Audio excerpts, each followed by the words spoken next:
ایک دن حضور نے وضو کیا تو اصحاب رسول آگے بڑھے، حضور کے مبارک وضو کو اپنے ہاتھوں پہ لے کے اپنے چہروں کے اوپر ملنے لگے، اور جنہیں وہ پانی نہیں ملتا تھا وہ ان گیلے ہاتھوں سے ہاتھ رگڑ کے ان کو اپنے چہروں پہ ملتے۔ محبتوں کا یہ انوکھا انداز۔ کچھ لوگ دلیلیں ڈھونڈتے رہ جاتے ہیں۔ اللہ اکبر، پانی ہڑا نو لوڑ کی راہ براندی، پہنچے آپ دریا سرکار یارا۔ تو وہ حضور کے مبارک وضو کا پانی اپنے ابدان پہ مل رہے ہیں۔ فقال لهم النبی صلی اللہ علیہ وآلہ وسلم، تو آقا کریم علیہ الصلوۃ والسلام نے فرمایا، ما یحملکم علی ھذا، تمہیں اس بات پر کس چیز نے ابھارا کہ تم یہ کام کر رہے ہو؟ میں نے تو حکم نہیں دیا، سارے امور کا حکم نہیں دیا جاتا۔ محبت کا اپنا مزاج ہے، محبت کچھ خود سمجھتی ہے، محبت کے اپنے رنگ ہیں، کچھ چیزیں محبت کشید کرتی ہے۔ تو کہا کہ میں نے تو یہ حکم نہیں دیا، ما یحملکم علی ھذا، تمہیں اس بات پر کس چیز نے ابھارا؟ قالوا حب اللہ و رسولہ، اللہ اور اس کے رسول کی محبت نے۔ یہ تقاضۂ محبت ہے کہ محبوب کے بدن سے گرا ہوا پانی بھی زمین پہ نہ بہنے پائے۔ حضور علیہ الصلوۃ والسلام نے ایک دن پچنے لگوائے اور ایک صحابی کو کہا، جاؤ اس کو ایسی جگہ بہا آؤ جہاں کسی کے قدم نہ پڑے۔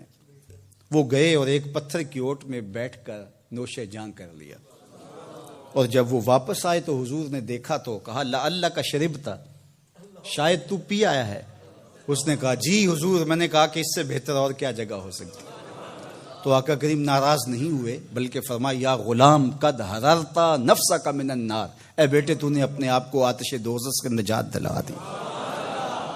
تو حضور نے فرمایا، ما یحملکم علی ھذا، تمہیں اس چیز پر کس نے ابھارا ہے؟ تو انہوں نے کہا، اللہ اس کے رسول کی محبت نے۔ تو اب اللہ کے محبوب علیہ السلام نے اس کی نفی نہیں کی کہ یہ اللہ رسول کی محبت نہیں ہے، محبت کا یہ تقاضا ہے، لیکن دوسرا پہلو حضور نے یہاں واضح کر کے بیان فرمایا، اور یہ نبی کا منصب ہے۔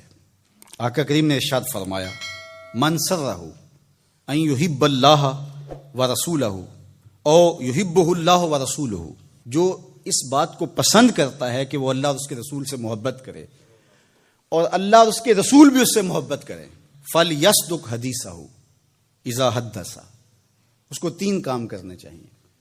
ایک، جب بھی بولے سچ بولے، وَلْيُؤَدِّ أَمَانَتَهُ إِذَا تُؤْمِنَ، اور جب اس پر لوگ اعتبار کر کے اس کے پاس اپنی امانت رکھیں تو وہ اس میں خیانت نہ کرے۔ اور تیسری بات ارشاد فرمائی، وَلْيُحْسِنْ جِوَارَ مَنْ جَاوَرَهُ، جو اس کا ہمسایہ ہو اس کے حقوق کا خیال رکھے۔ ایک طرف تمہارا یہ عمل کہ تم میرے وضو کے پانی کو بھی زمین پر گرنے نہیں دیتے، یہ تمہاری محبت کا چھلکتا ہوا ایک انداز ہے، لیکن کہیں یہی نہ رک جانا اور محبت کے اسی انداز کو ہی اپنا کر کے باقی سب چیزوں سے بے نیاز نہ ہو جانا۔ تقاضۂ محبت یہ ہے کہ تم میرے بتائے ہوئے طریقے کے مطابق بھی چلو، اور یہ کام اگر تم 3 کر لو تو پھر تم سے اللہ بھی محبت کرے گا، اس کا رسول بھی محبت کرے گا، اور تمہاری محبت جو اللہ اس کے رسول کے ساتھ ہے وہ بھی معتبر ٹھہرے گی، کہ تم صرف کچھ انداز بجا لانے سے اپنی محبت کا انداز اختیار نہیں کرتے ہو، بلکہ حضور کے لائے ہوئے دین کو بھی تم اپنی روح تک اتار کر کے اپنی محبت کے حقیقی رنگ کو پیش کر رہے ہو۔ تو اب یہ 2 چیزیں ہمارے سامنے آئیں۔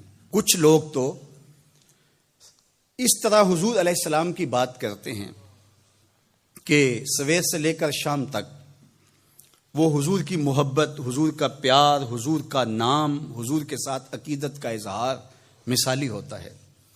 ہم نے دیکھا ہے کہ حضور کا ذکر آ جائے تو ان کی آنکھوں سے آنسو ٹپکنے لگ جاتے ہیں، اور ان کا وجود حضور علیہ الصلوۃ والسلام کی محبت سے، حضور علیہ الصلوۃ والسلام کے پیار سے، حضور کی الفت کے نور سے بھرا ہوا دکھائی دیتا ہے۔